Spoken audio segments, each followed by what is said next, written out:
Bien, bueno, estamos ya aquí un martes más. Hoy es 12 de abril, martes de esta Semana Santa de este 2022, ¿no? Algunos obviamente están de camino, otros están de regreso a casa, otros están afuera, pero bueno, aquí estamos los que estamos y vamos a aprovechar este tiempito que el Señor nos da la oportunidad. ¿Qué te parece, David, si tú nos regalas una oración ahí para arrancar? Claro, gracias Señor por este día.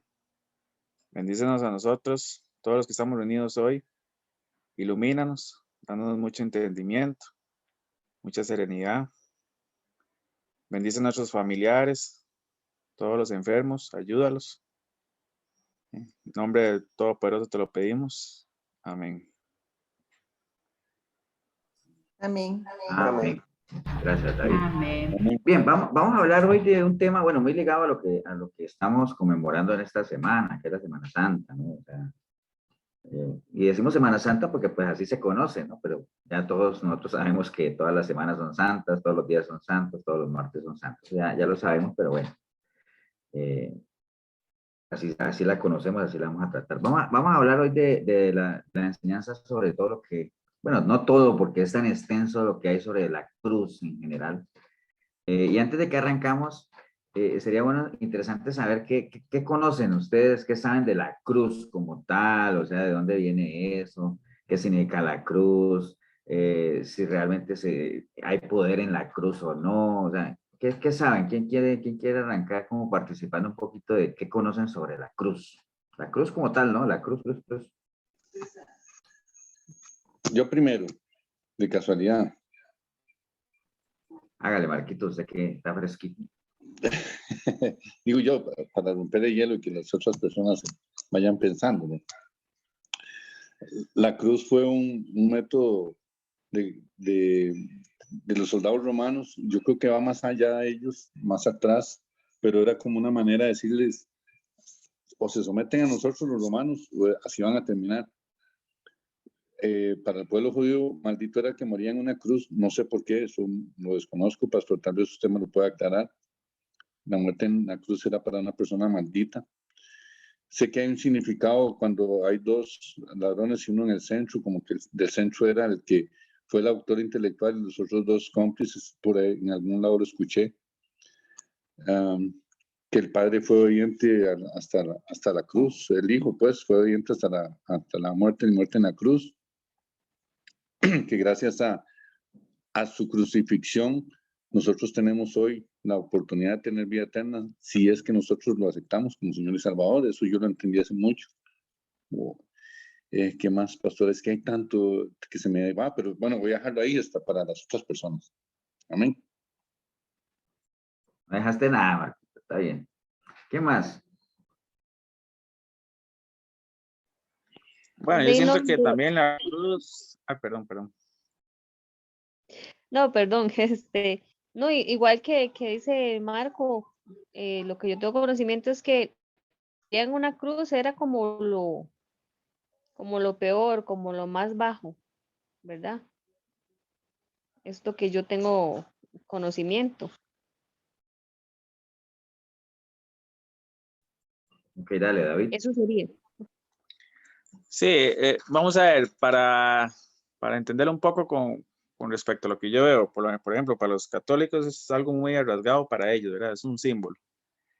Para uno lo analiza como una situación en esos tiempos como de castigo a los ladrones, era algo sumamente hasta humillante a todas esas personas, lo veían en ese tiempo, la cruz.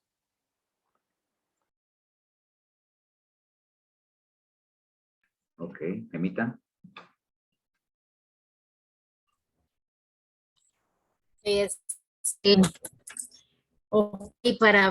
lo digo, bueno, a título muy, muy personal mío, digamos, fue donde se llevó a cabo la máxima demostración, ¿verdad?, de misericordia y amor, porque si uno se pone a analizar, no merecíamos ser rescatados y ser perdonados de nuestros pecados, y sin embargo el Señor ahí demostró su máximo amor hacia nosotros, como decían los hermanos, ¿verdad? Y si uno se pone a analizar qué difícil, porque él quedaba expuesto a los ojos de toda la multitud y dando testimonio de lo que él, de esa salvación tan grande. Entonces, para mí la cruz es el mayor reflejo de amor y de misericordia, definitivamente. Ok, gracias, Gemita.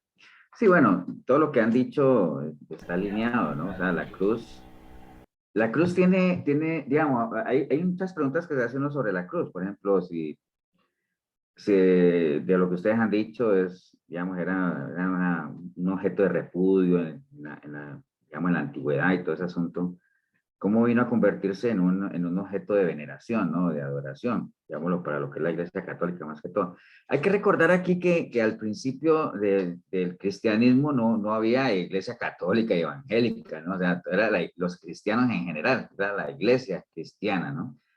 Ya después, con la Reforma y todo eso, fue que ya se separaron algunos grupos protestantes y todo eso. Pero bueno, vamos a ver un poquito sobre eso, de mucho de lo que ustedes ya dijeron, ¿no? Ya lo vamos a repasar. Y, por ejemplo, hay algunos datos que tal vez mencionaba, sí, creo que, no me acuerdo quién fue que lo mencionó. No sé si fue Marquito, sí, fue Marquito, de que por qué la cruz del centro era más alta que las otras dos. No sé si ustedes ya han visto en las fotos del Calvario y todo eso, que la cruz del centro, la del Señor, era más alta, ¿no? Que las otras dos, por ejemplo, ¿no? Es un caso curioso. El símbolo de los nazis es una cruz, ¿no? O sea, porque habían diferentes tipos de cruces, muchas, ¿no? Pero bueno, vamos a ir repasando rápidamente de un material que tengo ahí para que vayamos comentándolo y muchos de lo que ustedes ya dijeron, pues también aplica, ¿no? Ok. Me avisan si lo ven bien ahí, ¿no? ¿Sí lo ven? Ahora sí. Ok, bueno, vamos a hablar un poco de la cruz, ¿no? La cruz ahorita, sobre todo aprovechando que estamos en estos días de los que se conmemora, digámoslo así, en la Iglesia Católica, más que todo lo que es la parte de la Semana Santa y todo eso, ¿no? Entonces, veamos un poquito algo de la historia de la cruz, el significado propiamente. Hay que anotar ahí que la cruz como tal no es que sea algo que pertenezca a todo lo que tiene que ver con el mundo cristiano, ¿no? O sea, a lo largo del tiempo realmente la cruz era algo muy usado y se usaba de diferentes formas y muy utilizado por diferentes culturas.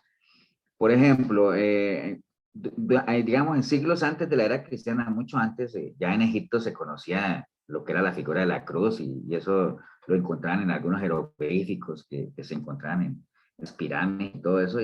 Pero más que todo lo tenían como un amuleto, ¿no? Un amuleto que obviamente le atribuían ciertos poderes como tal, ¿no? Ya en lo que tiene que ver, en lo que más conocemos de la cruz, que es como un elemento, un instrumento de ejecución, porque así era realmente eh, a las personas que se crucifican. Es como que hoy en día alguien se diga, bueno, está condenado a la silla eléctrica, a la inyección o algo así. El condenar a alguien a la crucifixión, pues era uno de los castigos más severos que había, ¿no? Hay varios tipos de cruz, como les decía ahorita. Generalmente las palabras en latín clásicos que se llamaban eran gabus patíbulo, por eso ustedes han oído hablar de la palabra patíbulo, del patíbulo, ¿no? No era, hay que mencionar aquí que no era realmente un método de castigo que se practicaba en el mundo judío, ¿no? Porque los judíos generalmente lo que usaban era la horca o degollar a las personas, ¿no? Sino que este tipo de castigo, pues prácticamente se impuso casi por allá en el siglo I antes de Cristo, ¿no? Pero realmente no era algo que los judíos practicaban, ni mucho menos, ¿no? O en la época de ellos, ¿no? Generalmente era la horca o degollar a las personas como se castigaban. Básicamente es algo implantado por el Imperio Romano, donde ellos comenzaron por medio de las crucifixiones y más que aplicaba a esclavos, a desertores, piratas, gente indeseable realmente, que eran a los que crucificaban, ¿no? Entonces, aquí ya les hago una pregunta, bueno, no sé si ya la leyeron ahí, me imagino, que, digamos, eh, algunos de los discípulos del Señor murieron, crucifiqué hacerlo al revés, porque no era digno de morir como murió su Señor. Voy a quitar un momentito la cámara porque me marca aquí que un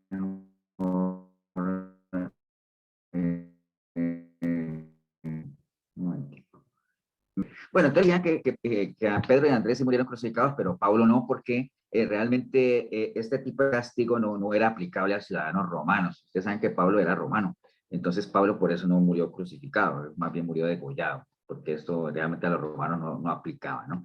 Pero si uno tuviera que decir qué simbolizaba la cruz, pues la cruz básicamente simbolizaba muerte, ¿no? O sea, cuando le hablaban de cruz a alguien o crucifixión, pues básicamente era una condena a muerte y una condena bastante dolorosa, bastante agónica y todo ese asunto, ¿no? Aproximadamente del siglo VI antes de Cristo hasta el siglo IV después de Cristo se usó la cruz como un instrumento de ejecución y, como les decía ahorita, era un método bastante tortuoso y bien doloroso, ¿no? Algunas formas de la cruz en la historia, bueno, la cruz no tenía una forma única. Esta cruz que ustedes ven ahí, cruz, no sé esto que más adelante ahí, lo menciona el material, de que no hay una certeza de cómo era la cruz del Señor, o sea, porque ahí hayan diferentes tipos de cruz, hayan cruz en tipo T, digámoslo así, que esta cruz en tipo T se le llamaba como, ese es el nombre que está ahí, ¿no? Cruz patibulata, así le llaman, y la cruz tradicional, la que conocemos, es esta cruz inmisa, así se le llama, ¿no? Que es la del Calvario. Entonces, hay algunas películas donde uno ve que el Señor, han visto, ¿no? Que el Señor va cargando una cruz común y silvestre sobre sus hombros y la carga, ¿no? Pero en otras películas él solamente carga el madero horizontal, ¿no? Nada más la parte horizontal y ya después digamos, lo encajan, digamos, a un madero vertical, ¿no? Pero había diferentes tipos de cruz, estaba la que nosotros conocemos, ¿no? Y también variaba de tamaño, como les decía, ¿no? Por ejemplo, la mayoría de las fotos o imágenes que uno ve del Calvario, siempre uno ve que la del centro es más alta que las demás, ¿no? Y eso tiene su razón. Dice que variaba el tamaño porque cuando se quería afrentar al reo de la cruz era alta, ¿no? Entonces, o sea, afrenta es como el castigo, es como castigar más, como humillar más, como despreciar más, pues a ese se le daba la cruz más alta. Entonces la cruz de Jesús aparece más alta, no para honrarlo, sino por todo lo contrario, ¿no? Era obviamente para que la ofrenda fuera mayor que las demás. Lo que decía Marquitos ahorita, por lo general, tiene sentido también, que casi en el centro iba como que el mero de los que estaban ahí crucificando, como el jefe, ¿no? Digámoslo así, aunque en este caso nosotros sabemos que Jesús no tenía nada que ver con los dos celotes con los que lo crucificaron, pero sí la cruz es más alta porque la ofrenda hacia él era mayor, ¿no? Mayor que la de los ladrones que lo estaban crucificando. Ustedes saben de qué fue que acusaron ¿alguien sabe de qué acusaron? O sea, ¿cuál fue el delito, digámoslo así? Por ejemplo, hay gente que la acusan a la pena de muerte y dicen por homicidio, por hurto. ¿Cuál fue el cargo, digamos, lo que tenía el señor? Yo sé, pastor, porque sea otro. Está bien, entonces que sea otro. ¿Alguien sabe? Por declararse Dios, hijo de Dios, pues. Por declararse hijo de Dios, no tan, bueno, es que ese es el argumento de los judíos, pero cuando los judíos fueron con ese argumento ante los romanos, créanme que a los romanos les importaba muy poco que si Jesús se decía que era hijo de Dios o no, porque ellos realmente no tenían nada que ver con los judíos. Para los judíos sí era algo bien delicado eso, pero ellos utilizaron otro argumento para poder convencer a los romanos que al final lo condenaran a muerte. No era- Declararse rey, pastor. Pastor, no era por declararse el Mesías. Digo Es yo. que Mesías es igual, el Mesías tenía que ver con los No, judíos. porque le decían el rey de los judíos, entonces ellos ya tenían un rey. Ajá, exacto, por declararse rey. Por ahí anda el asunto. Yo Pero el creí que era cargo, digámoslo, por falso profeta que lo declaraban. eso era más que todo, sí, igual lo del falso profeta, el Mesías, el Hijo de Dios y todo eso era por el lado judío, ¿no? Pero acuérdense cuando los judíos fueron Por allá. revolucionario, algo así. Exacto, sí, por ahí anda más. Digamos, lo del rey de los judíos revolucionario, al final el cargo, ¿saben cuál era? Sedición, así se llama. Sí. Ahorita lo vamos a ver. Así era, ese es el cargo, ¿no? Ahorita Sí. ¿ese era el que tenía, Marquitos? No, pero ya me acordé, perdón. Bueno, ahorita vamos a ver qué es sedición, que ese fue el cargo realmente y que está muy relacionado a lo que decía Cindy de ser revolucionario, ¿no? Dice, y otra cosa, ¿no? Entonces ya sabemos que la cruz variaba de tamaño, era más alta aquel al que se quería ofrendar más, ¿no? En este caso la cruz del Señor era más alta que las demás porque la humillación, el desprecio, el oprobio hacia él era mayor, ¿no? En cuanto a la manera de sujetar en la cruz también no había nada definido, en algunas veces el reo se amarraba, digamos, con cuerdas. También no era raro que en algunas otras ocasiones se le clavara, digámoslo, de brazos y pies. Por eso también hemos visto en algunas películas que vemos a Jesús amarrado, en algunas cosas, o la mayoría de las veces que lo vemos, pues eran obviamente con clavos, ¿no? En las manos y en los pies, pero realmente no se sabe con certeza, como les decía, cómo era la cruz del Señor, si era una cruz en forma de T, si era una cruz en forma digamos, la normal, que es esta misa, la que generalmente conocemos, que fue la que tradicionalmente comenzamos a ver y esa fue la que quedó ahí, ¿no? Pero la cruz en forma de T sí se ve en algunas tumbas cristianas, se ve ese tipo de cruz y toda esa parte, pero a la larga, digamos, la casual, ¿no? Es esa, la normal, la tradicional, la que nosotros vemos, ¿no? Entonces, bueno, aquí está lo del asunto, ¿no? La cruz era para los romanos un castigo bastante severo y la reservaron precisamente para esos delitos, ¿no? Esclavos, salteadores de caminos, asesinos, sediciosos, que este de la sedición fue el cargo que tenía el señor que busqué en el diccionario que era sedición y es levantamiento de un grupo de personas contra un gobierno con el fin de derrocarlo. Entonces, claro, los judíos llegaron ante los romanos y, no, es que él se dice que es el hijo de Dios. Bueno, a los romanos eso no les importaba, ¿no? Es que es el Mesías, falso Mesías, tampoco le importa. Entonces, ya tuvieron que meterse ahí con que es que no, es que él dice que él se va a proclamar rey y entonces va a levantar una revolución y van a derrocar y entonces se va a armar aquí revuelta. Entonces, por ese lado fue que se metieron y ahí fue que lograron que obviamente el señor fuera condenado por sedición y era uno de los cargos o uno de los delitos que merecían pues obviamente la crucifixión, ¿no? Básicamente, ¿no? Entonces, algunas cosas, pues digamos así que, como cuando dice la sentencia final de Poncio Pilato, se le decía al acusado, ibis sin cruz, o sea, irás a la cruz, que se supone que eso fue lo que le dijo Pilato, obviamente eso no está escrito en ningún lado, pero generalmente cuando un reo era condenado a la crucifixión, pues se le daba esa sentencia, ¿no? Algunos datos interesantes, el reo era acompañado por 4 soldados y un centurión y digamos antes de ser crucificado pues la ejecución empezaba con todo lo que ustedes conocemos de lo que sufrió el Señor en esa última semana, empezaba con una flagelación en el pretorio, con varas de olmo, látigo de cuero. Entonces, por eso es que a veces la gente ve la película La Pasión de Cristo y se cree que eso es exagerado, ¿no? Pero realmente no es exagerado. El Señor lo flagelaron. Imaginen ustedes un látigo de cuero cuyos extremos tenían nudos y esferillas de plomo, o como lo vemos en la película, que los extremos de ese látigo tenían como ganchitos ahí que desgarraban cada vez. O sea, era tremendo el asunto, ¿no? Y después de semejante flagelación, pues el reo lo que tenía que hacer era llevar la cruz hasta lo que se conocía como el patíbulo, que por lo general siempre estaba en las afueras, ¿no? Como en este caso del caso del Calvario, ¿no? Entonces, esos son algunos detalles, sí. He oído o he leído que más de uno que era condenado a morir crucificado no pasaba de la flagelación, porque dependiendo de los soldados que hicieran el castigo. Podría ser, era parte del castigo, ¿no? Tremendo de esa parte de la flagelación. O sea, no te puedo decir si sí o no, o sea, en lo que concierne al Señor y a lo que está escrito en la palabra, pues no lo dice, ¿no? O sea, si uno buscara, pues no, es como todo, ¿no? No falta el preso que lo condenan a la silla eléctrica y en la celda muere antes de que llegue a la silla eléctrica. Entonces, podría ser también, o sea, no lo descarto, aunque obviamente no está en la palabra, ni mucho menos. Ok, bueno, entonces miremos un poquito de lo que es el símbolo de la cruz como tal. O sea, todas las religiones y todas las ideologías siempre tienen, o es necesario que tengan un símbolo visual, ¿no? Lo que hoy por hoy conocemos como un logo. Ustedes han visto, por ejemplo, que los niños pequeñitos, ellos no saben ni leer ni nada de eso, pero ellos ven el logo de McDonald's y saben que es McDonald's, ¿no? Y, ¡ay, McDonald's! Y ellos no saben leer.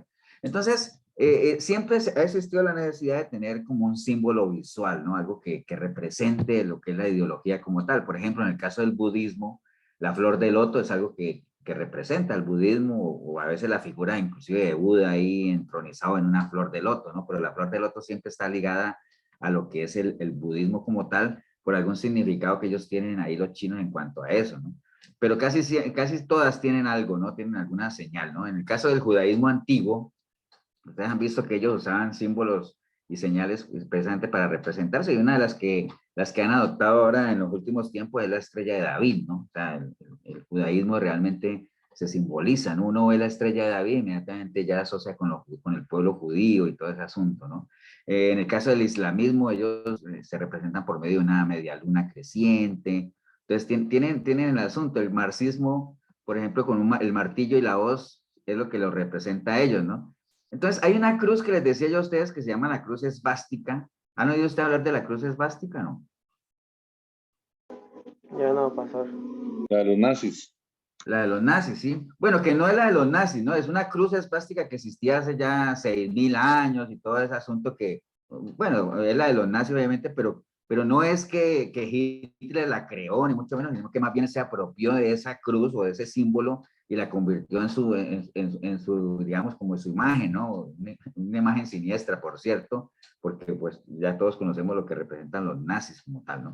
Entonces, era nada más para que vean que por lo general casi todas las religiones o ideologías se requieren o necesitan de algún símbolo visual, ¿no? Que la gente lo identifique. Entonces, en el caso del cristianismo, pues no era una excepción.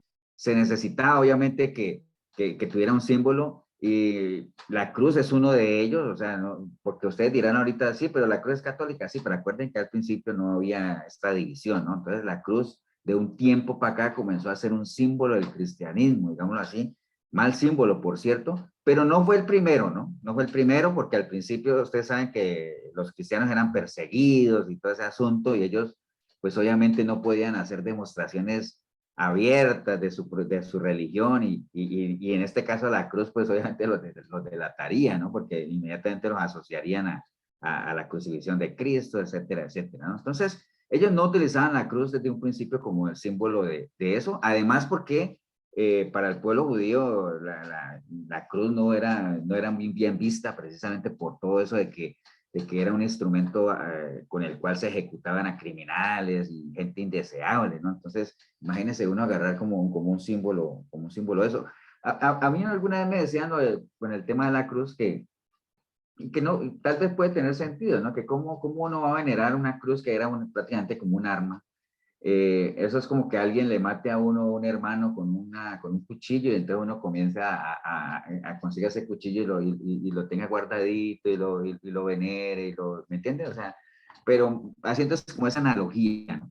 Pero bueno, en el caso de ellos al principio no usaban la cruz como su símbolo, ¿no? Ellos comenzaban a buscar algo que no fuera tan comprometedor, digámoslo ahí, sobre todo porque ellos no estaban para nada interesados de hacer visible lo que profesaban. Entonces, en unos tiempos, digamos como que usaban diferentes figuras, ¿no? En algún momento usaron el pavo real, que supuestamente simbolizaba la inmortalidad. En otros tiempos usaron la paloma, la palma de la victoria de los atletas, y particularmente el pez, ¿no? Que es tal vez el que como que más asociamos nosotros, el pececito que en buena teoría también representa lo que son los cristianos. En algún momento se usó, aunque el pez dejó de ser el símbolo de la cristiandad en su momento, ¿no? Esto del pez es curioso, pues acuérdense que ellos tenían que usar algo que realmente los que profesaban la religión o los que estaban iniciados en la práctica de la religión sabían lo que representaba. Entonces imagínense que la palabra esa que ustedes ven aquí, que estoy subrayando voy a ponerlo aquí en color celeste. Esta palabra ips, que significa pez en griego, a la larga era una sigla que significaba Jesus Christus Teu Hiu Soter, o algo así, que es la sigla que quería decir Jesucristo, Hijo de Dios Salvador, digámoslo así. Pero ¿quiénes sabían eso? Pues solo los que estaban metidos ahí realmente entendían el significado de esa palabra, ¿no? Pero bueno, esa figura del pececito no perduró mucho, porque la única asociación que había de Jesús con el pececito era esa sigla, nada más, y no tenía tampoco un significado visual en sí que lo representara, ¿no? Entonces, ya más tarde ellos siguieron buscando, digamos, algún símbolo que lo representara, ya Algunos habían preferido como que pintar algunos temas bíblicos, como por ejemplo como el arca de Noé, como Abraham sacrificando el cordero, Daniel en el pozo de los leones, los 3 amigos en el horno ardiente, Jonás cuando el pelo lo devolvía otra vez, o o algún pastor llevando en brazos una oveja, cosas de esas, la resurrección de o sea, algunos símbolos bíblicos que podrían representarlo, ¿cierto? Pero, y que a la larga, pues no eran para nada comprometedores porque eran historias que estaban propiamente en la Biblia como tal, ¿no? O sea, no era que estuvieran haciendo algo que lo ligara propiamente con Cristo como tal, ¿no? Eso estaba en la palabra y eso no los comprometía mucho. Pero básicamente ya después, más adelante, ellos decidieron escoger obviamente la cruz como tal, porque la cruz, centraron todo ahí en el tema de la crucifixión, ¿no? O sea, la importancia del sacrificio del Señor como tal, porque pudieran haber agarrado algún otro símbolo, ¿no? Pesebre que tenía que relación con Jesús como tal, el pesebre donde fue puesto el de niño, el banco de carpintero en el que trabajó cuando era joven, el barco en el cual enseñaba a las multitudes, el paño que él usó para darle los pies, o sea, cosas que estaban ligadas a él como tal, o la piedra, digamos, en la tumba de Lázaro, que significaba también parte de la resurrección, o cualquiera de esos, ¿no? La paloma como símbolo del Espíritu Santo el día de Pentecostés, pero digamos que no, al final se inclinaron por algo muy sencillo que fue la cruz como tal, que pues, imagínense, un símbolo de una cruz, pues simplemente son dos varas, ¿qué le podemos llamar? Digamos, dos elementos entrecruzados entre ellos nada más, y lo eligieron como eje central o como símbolo de la crucifixión como tal, ¿no? Entonces, por eso la crucifixión es ese, digamos, ese evento como tal de lo que el Señor sufrió en la última semana, mucho más importante, digámoslo así, que el mismo nacimiento del Señor, que sus enseñanzas, como todo, porque ya, bueno, la misma palabra lo dice, que si el Señor no hubiera resucitado, pues entonces, ¿de qué hubiera servido? ¿No? A nosotros no, lo que nos garantizó vida eterna o lo que nos garantiza vida eterna no es el nacimiento del Señor, no es la vida de Él, los milagros, nada, es básicamente la muerte y la resurrección, ¿no? Entonces, entendiendo que la importancia de eso, eligieron como eje central la crucifixión y por ende, pues la cruz como símbolo de la cristiandad, ¿no? Entonces, el crucifijo, los crucifijos que nosotros conocemos, es decir, digamos, una figura de Cristo ahí crucificado, digamos, no se encuentra referencia de que haya sido usado antes del siglo VI, ¿sí? O sea, eso fue ya después del siglo VI, después de Cristo, ¿no? Pero por lo menos, al menos del siglo II en adelante, los cristianos no solo dibujaban, y pintaban y tallaban la cruz, sino que también se hacían la señal de la cruz sobre sí mismos, sobre otro. Eso de la señal de la cruz, ¿ustedes saben de dónde viene todo eso de que alguien sabe, digámoslo, o qué se les ocurre, de dónde viene todo eso de echarse la señal de la cruz y de que uno le echen la bendición? ¿Se acuerda que a veces uno le decía a la mamá la bendición y le echaban la bendición a uno y todo ese asunto? ¿Ustedes saben de dónde sale eso? ¿De dónde viene eso? ¿O por qué se hace eso? Por ejemplo, los que hemos sido católicos, ¿por qué uno echaba la bendición?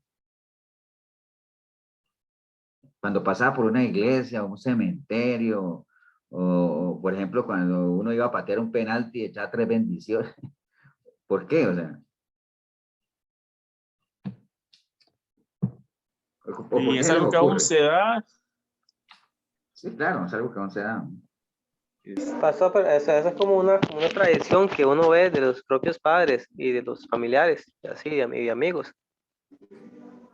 A mí, digamos, lo que me decían era, tienes que pasar frente al cementerio, frente a la iglesia, como respeto, digamos.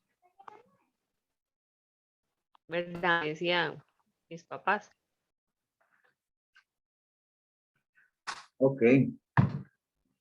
Sí, realmente... Como protección, pastor, tal vez a veces lo usan. Sí, como protección y todo eso. Pero ¿de dónde sacará uno que eso protege? Yo creo que la respuesta, no encontraremos una respuesta, porque si a mí me preguntan, yo que fui católico y bastante católico, es porque a mí, sí, me lo enseñaron mis padres y todo ese asunto, ¿no? Y ahora, ¿quién se lo enseñó a los padres? Pues sus padres, y a los otros, pues los padres de los padres, ¿no? Entonces, es más que todo un tema de tradición, ¿no? Es un tema que tiene que ver más con tradición que nada más.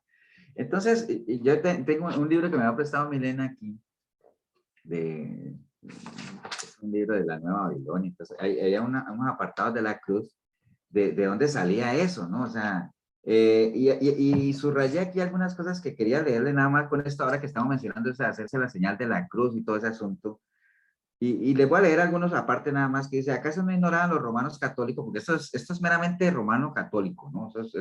Esto de persignarse y todo eso, eso es algo que se implantó como muchas cosas en la Iglesia Católica y de atribuirle a la cruz cierto poder y entonces así fue pasando de generación en generación. Entonces hay unas reflexiones que están aquí que dicen, ¿acaso no ignoraban los romanos católicos que la cruz siempre fue un objeto y símbolo maldito y abominable para los judíos? ¿Acaso no sabían que los judíos quemaban las cruces después de las crucifixiones que le hacían a las personas que condenaban y no aceptaban que en esa misma cruz fuera crucificada otra persona? Entonces, cuando crucificaban a una persona en una cruz, inmediatamente bajaban el cadáver y esa cruz se quemaba, ¿no? Porque acuérdense que el tema de los muertos para los judíos era bien delicado, ¿no? Era algo impuro y todo eso. Entonces, la ley judía decía que cualquier cosa en donde había estado un cadáver era inmundo y contaminante y la única forma como se evitaba el contacto con los contaminantes inmundos era quemando los objetos de donde estaban los cadáveres, ¿no? Entonces, obviamente, los judíos miraban la cruz con mucho odio y desprecio porque sabían que los romanos la habían traído como instrumento de dolor, castigo, tortura y muerte. Entonces, con base en eso, entonces, ¿cómo se puede apreciar la adoración de la cruz? No es más que una farsa de la doctrina romana para engañar a cuanto incauto que se le aparecía con el propósito de invocarlo en la nueva doctrina romana. Entonces, la iglesia obviamente comenzó a utilizar la cruz como un amuleto con el pretexto de que servía, como decía Marián, para proteger a los cristianos de los malos espíritus y de las fuerzas del mal. Entonces, por eso uno comenzaba a echarse la bendición para todo, a echarle la bendición a la comida, bueno, bendición a diestra y siniestra, ¿no? Entonces, mire que aquí hay como punto curioso, la cruz se utilizaba para ahuyentar a las enfermedades y rechazar las fuerzas del mal que supuestamente venían del cielo como los relámpagos. Por eso es que nosotros podemos apreciar en muchas iglesias católicas y algunas protestantes que en la punta de arriba hay como un pararrayo en forma, ¿no? Como para traer rayos y relámpagos y todo eso. Entonces, miren esas estadísticas, ¿no? Para que nosotros veamos religiosidad en la que uno se, ¿no? Dice que la señal de la cruz se realiza en casi todos los países del mundo. Eso no es de acá, es en todo lado, ¿no? La manera más común y frecuente es a través de lo que se conoce como la persignación, o sea, cuando uno se persigna, ¿no? Imagínate que eso se 90 millones de veces al día durante el rito de la misa diaria. Estamos hablando de 90 millones de veces al día, ¿no? Y unas 300 millones de veces al día cuando cualquier católico pasa al frente de una iglesia católica o un cementerio. O sea, yo me acuerdo una vez que estábamos en una excursión y alguien eché la bendición y yo, mira, yo puedo echar la bendición, no tiene cementerio, no, hombre, eso es un museo. Entonces, ¿me entiendes? Hasta a veces ni se averigua siquiera. Entonces, pero durante el rito del sacrificio, también llamado misa, que se realiza todos los días y el domingo, se repite este rito 600 millones de veces en todo el mundo, ¿no? O sea, es una cantidad de veces y hemos crecido de generación en generación con esa enseñanza o esa doctrina de que la cruz tiene ese poder de protegernos de fuerzas malignas y todo eso. Entonces, solo hecho de echarse la bendición. Hay gente que ni practica la religión católica y se persigna para todo, ¿no? Pero bueno, entonces básicamente, mucho antes de que se usara el crucifijo, ya los primeros cristianos no solamente dibujaban y pintaban y tallaban cruces ahí como símbolo de fe, sino que también se hacían la señal de la cruz. Pero la cruz lo que significa, ¿qué significa básicamente? Entonces, la cruz es el símbolo más distintivo del cristianismo. Recuerden, cuando estoy hablando del cristianismo, estoy hablando del cristianismo cuando nació, ¿no? O sea, como ha ido creciendo. Porque hablar de la cruz, pues es propiamente de influencia meramente católica, ¿no? Nosotros no es que abominemos la cruz como tal, sino que tenemos que saber interpretar el significado de lo que representa la cruz como tal, ¿no? O sea, entender el contexto histórico que hay detrás de la cruz y saber que era un arma propiamente, un instrumento de flagelación, de afrenta, de castigo y todo eso. Pero como lo vamos a verlo más adelante, no es tanto lo que significa la cruz, sino lo que sucedió sobre ella, ¿no? Por medio de la persona del Señor, ¿no? Entonces, la cruz como tal, lo que nos debe recordar es ese gran sacrificio, como lo comentaba al principio Gemma, que el Señor hizo obviamente en esa cruz, ¿no? Llevando ese castigo que no merecía para nada y todo eso pues por amor, ¿no? Entonces, bueno, ¿qué representa la cruz? dentro de la cultura de los primeros cristianos, la cruz tenía una connotación meramente negativa, ¿no? Como le hemos venido hablando, básicamente era algo de castigo como tal. Por eso es que al principio no se usaba la cruz, sino que se usaba el pez y como tal lo que veíamos ahorita. Pero ya después, como vieron la importancia de lo que fue el acto de la crucifixión como tal, entonces ya se optó por la cruz. Pero hoy en día, como lo decía también Luis David, eso de persignarse y todo eso no es que sea de la historia, ¿no? Hoy en día eso se usa muchísimo. Y hoy en día hay gente que le gusta llevar una cruz, obviamente, como un amuleto, como una protección, como tal, ¿no? Y como les decía yo ahorita, la cruz como tal no tiene ningún poder para nada, ¿no? O sea, lo importante de la cruz es lo que sucedió sobre ella, ¿no? Como les decía ahorita, y el poder y relevancia que pueda tener la cruz no es tanto de la cruz como tal, sino del Señor y de la obra redentora que Él hizo, ¿no? Entonces, algunas de las cosas que deberían representar la cruz para nosotros o que deberían nosotros recordarnos, digamos, que es algo en lo que hay que meditar en esta semana o que la gente debería hacerlo.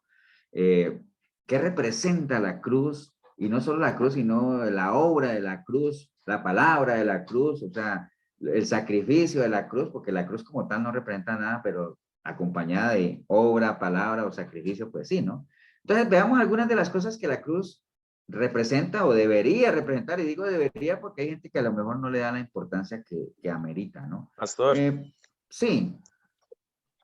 Bueno, yo estaba en un estudio de Mateo y ahora que hace referencia a la cruz, me quedó algo que decía un versículo, que el que no toma su cruz y sigue en pos de mí no es digno de mí. Entonces, creo que se da mucho el tema del que estamos mencionando ahorita, la cruz. Creo que a mí se me fue el panel de aquí. Entonces, cuando tú dices que qué, vuélvelo a repetir, David. Sí, no sé si se copia bien. Que Mateo en 10:38 hace mucha referencia, donde Jesús dice, el que toma su cruz y sigue en pos de mí, no es digno de mí. El que no toma su cruz, más bien, ¿no? Ajá. Sí, obviamente él no está hablando de una cruz en madera y dos palos y andar como cuando anda en una procesión, ¿no? Cuando él habla dice el que no toma su cruz, o por ejemplo cuando él dice el que quiera venir en pos de mí, que tome su cruz y me siga, ¿no? O cuando dice que el que no tome su cruz y no es digno de mí. Entonces, no está hablando de la cruz como tal, el elemento como tal, sino lo que significa cuando uno habla de la cruz, ¿no? Y la cruz, el significado de la cruz, recuerda que hablamos ahora, cuando uno habla de cruz, la asociación inmediata de cruz, ¿con qué lo asocia uno? Con la muerte. Con muerte, ¿no? Entonces, cuando uno habla de cruz, habla de muerte, entonces cuando el Señor habla de que no toma su cruz, o sea, el que no muere a lo que es y viene en pos de mí, pues no es digno de mí, ¿no? Uno no puede ir en pos del Señor siendo lo que uno es o lo que uno era, ¿no? Porque acordémonos que ya lo hemos escuchado varias veces, que el Señor no murió por lo que nosotros éramos, sino por lo que nosotros podemos llegar a ser, si es que tomamos nuestra cruz y lo seguimos, ¿no? Por eso es que Él dice, entonces no seríamos merecedores de Él. Ok, pero bueno, entonces, ¿qué representa? Estamos hablando de la cruz, ¿no?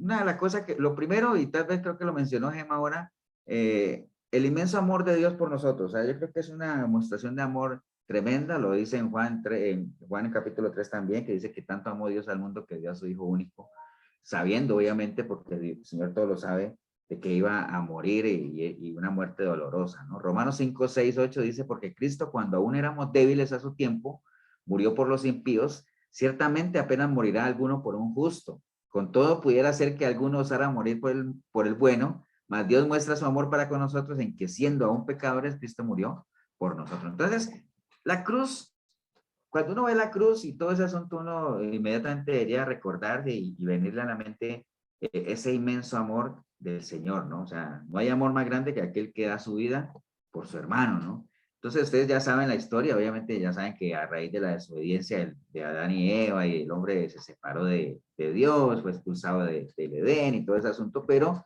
obviamente Dios mismo, así como fue, digamos, fiel a lo que Él es y todo, y se separó de Adán y Eva, o Eva y Adán y Eva se separaron de Él, porque él no se separa, sino que uno es el que toma la decisión de separarse. Obviamente decidió proveer también la manera en que nosotros podíamos volver a restaurar esa amistad, que fue precisamente por el sacrificio de Jesús en la cruz, ¿no? Que murió y resucitó para que nosotros podamos tener vida eterna. Entonces, lo primero que debería representar la cruz para nosotros es eso, ¿no? El inmenso amor de Dios por nosotros, nos amó primero, o sea, sabiendo obviamente que la amistad con Él estaba rota, pues el plan para restaurarla, pues ameritaba obviamente un sacrificio del Señor en la cruz, un castigo que no merecía por tal. Ahora, ¿qué más debería significar la cruz para nosotros? Bueno, un castigo que nosotros merecíamos recibir, ¿no? Romanos 3:23, 25 dice, por cuanto todos pecaron y están destituidos de la gloria de Dios, siendo justificados gratuitamente por su gracia mediante la redención que es en Cristo Jesús, a quien Dios puso como propiciación por medio de la fe en su sangre para manifestar su justicia. Entonces, obviamente el Señor recibió ese castigo que nosotros merecíamos recibir, porque eso realmente, el que afrenta, el que ofende, lo más que merecíamos nosotros es recibir un castigo, ¿no? Pero obviamente el Señor lo recibió por cada uno de nosotros, ¿no? Entonces, todos nacimos obviamente con esa deuda, con ese pecado, digámoslo así, natural o que traemos de nacimiento. Y por más que uno sea bueno y todo eso, hay gente que nace y dice, es que es buena persona, es que no, pero en la medida en que una persona no le entregue su vida al Señor, pues obviamente por más bueno que sea, pues no va a alcanzar los beneficios de ese sacrificio que el Señor hizo, ¿no? Entonces, un castigo que merecíamos recibir, es lo que cuando uno mira una cruz, uno debería pensar, acuérdate, el gran amor que el Señor tuvo por nosotros, de darnos a su Hijo para que muriera en lugar nuestro. Y lo otro es ese castigo que deberíamos haber recibido y que no lo recibimos por gracia. ¿Cómo es que se llama cuando uno no recibe cuando uno no recibe lo que merece? ¿Cómo se llama eso? Misericordia. Misericordia. O sea, el Señor fue misericordioso, ¿no? Y entonces más bien no nos dio el castigo que merecíamos. Entonces, la misericordia de Dios, cuando uno ve una cruz, dice, wow, qué misericordioso el Señor, ¿no? Y también por ahí derecho, la gracia, ¿no? La gracia, obviamente que la gracia es recibir lo que no merecemos, ¿no? Ahora, ¿qué más significa la cruz? Bueno, la señal nuevo pacto. Recuerde que esto casi lo leemos cuando hacemos el recordatorio de la cena del Señor. En Lucas 22, 19 dice, y tomó el pan y dio gracias y lo partió y les dio diciendo, este es mi cuerpo, que por vosotros he dado, haced esto en memoria de mí. De igual manera, después de que hubo cenado, tomó la copa diciendo, esta copa es el nuevo pacto de mi sangre que por vosotros se derrama. Entonces, ese sacrificio en la cruz, pues es la señal de un nuevo pacto, ¿no? Que el Señor había prometido también, un nuevo pacto por medio del sacrificio de su Hijo, ¿no? Entonces, marcaría el comienzo de una nueva relación, ¿no? Entonces, durante la última cena, obviamente, él les dijo eso, ¿no? Mi sacrificio, el sacrificio que yo voy a hacer en la cruz, marcará el comienzo de un nuevo pacto entre Dios y los hombres. Y usó obviamente el pan y el vino para explicar lo que es lo que nosotros generalmente hacemos cuando recordamos ese sacrificio, donde el pan simboliza su cuerpo y el vino simboliza su sangre, ¿no? Entonces, esto de la Pascua, la cena de la Pascua tiene una importancia tremenda. ¿Qué recuerdan? Ahí les tengo una pregunta ahí que dice, ¿qué recuerdan los judíos con la Pascua? ¿Ustedes se acuerdan? La liberación de la esclavitud. La liberación de la esclavitud. Bien, Gemita. Durante esa fiesta ellos recuerdan la liberación del pueblo de Israel de la esclavitud. Entonces, es algo que ellos conmemoran siempre, ¿no? Entonces, en una de esas celebraciones de cena de Pascua fue donde él, obviamente, les dijo a ellos que el sacrificio que él iba a hacer en la cruz simboliza ese nuevo pacto entre Dios y los hombres, ¿no? Entonces, mire que hay varias cosas en las que la cruz no es la cruz como tal, sino es lo que acompaña el sacrificio en la cruz, el amor de Dios por nosotros, que no, ese castigo que merecíamos recibir y que no lo recibimos por misericordia, la señal de un nuevo pacto entre Dios y hombres. ¿Qué más? A ver, bueno, eso está ahí. La conquista de Jesús sobre el pecado y la muerte, que está en Romanos 6:9, sabiendo que Cristo, habiendo resucitado a los muertos, ya no muere, la muerte no se enseñorea más de él, porque en cuanto murió al pecado, murió una vez por todas. Mas en cuanto vive, para Dios vive. Así también vosotros considerados muertos al pecado, pero vivos para Dios en Cristo Jesús, nuestro Señor. Entonces, por medio de la cruz, el Señor venció la muerte, y no solamente la muerte, sino el pecado, ¿no? Por medio de ese sacrificio, por eso es que a nosotros lo que nos limpia de todo pecado es justamente esa sangre del Señor que fue ofrecida, ¿no? Entonces, eso es lo que nos da la oportunidad. Ya nosotros no somos esclavos, nos dio la oportunidad de ser libres, digámoslo así, de esa esclavitud que nos agotaba del pecado, pero solo si es que nosotros decidimos hacer nuestro ese sacrificio, ¿no? O sea, creer, por ejemplo, y obviamente entregarle nuestra vida en compensación o en respuesta a ese sacrificio. Entonces venció el pecado, venció la muerte. ¿Qué más? También venció al enemigo, al diablo y al poder en las tinieblas, que está en Hebreos 2:14. Dice, así que por cuanto los hijos participaron de carne y sangre, él también participó de lo mismo para destruir por medio de la muerte al que tenía el imperio de la muerte. Esto es, al diablo, y librar a todos los que por el temor de la muerte estaban durante toda la vida sujetos a servidumbre. Lo mismo, ¿no? Entonces, obviamente por medio de ese sacrificio, acuérdense que el diablo o el enemigo, los demonios, ellos conocen palabras, ¿no? La conocen, pero no la creen como tal, ¿no? Entonces, cuando a veces uno ve esas películas, o por ejemplo, La Pasión y todo eso que uno ve que de lejos, eso no está en la Biblia y todo eso, pero uno ve el enemigo de lejos, viendo lo que pasaba ahí en la cruz, con cierta incredulidad, ¿no? Pero porque el Señor obviamente venció la muerte, resucitó y por medio de ese sacrificio obviamente nos dio a nosotros también la potestad de poder vencer, ¿no? Acuérdense de lo que dice la palabra de que la fe que vence al mundo, ¿no? Así como Él venció, nosotros también estamos capacitados para vencer, ¿no? En la medida en que nos hagamos copartícipes de Él mismo, ¿no? Y nos hagamos uno con Él. Ok, bueno, entonces, digamos que cuando Jesús murió en la cruz, mostró una vez por todas que Dios es el que reina sobre todo, incluido todo, ¿no? Incluido todo lo que tiene que ver con las tinieblas y todo eso. Nadie tiene más poder que Dios. Acuerden que cuando el Señor murió en la cruz, el velo del templo se rasgó en dos, las rocas se partieron, los sepulcros se murieron, inclusive hay una parte del Mateo que dice que algunos muertos salieron de sus tumbas y resucitaron, y bueno, fue algo impresionante, ¿no?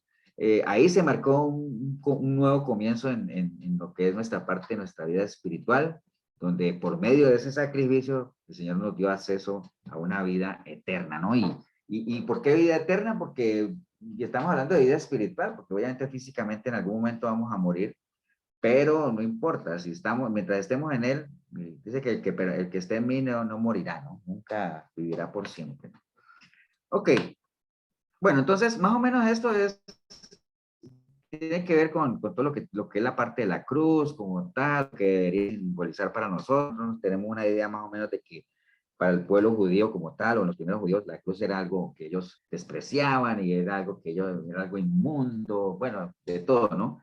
Ahora, ¿cómo vino a convertirse en un símbolo para los cristianos? Bueno, ellos en necesitaban algo que lo representara como tal, pero era un símbolo visible como tal, pues ya después con el tiempo en las toldas católicas como tal se comenzó a atribuir a la cruz como tal ciertos poderes o coberturas que realmente no están respaldadas para nada, ¿no?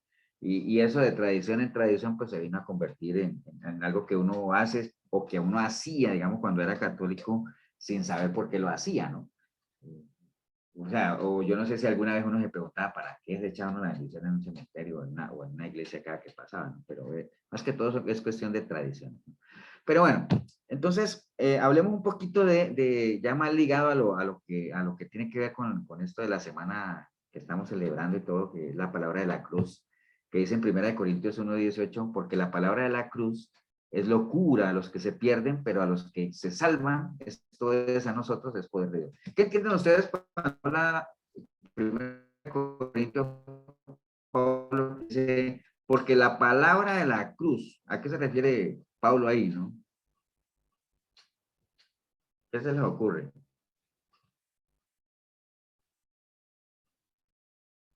Del Evangelio, pastor. El Evangelio. Es que el Evangelio es como, sí, el Evangelio es amplio, ¿no? Pastor, ¿Cuál es la pregunta? Es que no escuché, perdón. En 1 Corintios dice ahí, dice la palabra, porque la palabra de la cruz es locura a los que se pierden, pero a los que se salvan. Esto es a nosotros, es poder de Dios. Entonces, cuando él habla de la palabra de la cruz, ¿a qué se está refiriendo? Más que todo, ¿no? A que Por ahí fue decía, crucificado y salvado para salvar nuestros pecados, limpiar. sí, bueno, ahí dice que la parte de la crucifixión sí tiene que ver con eso.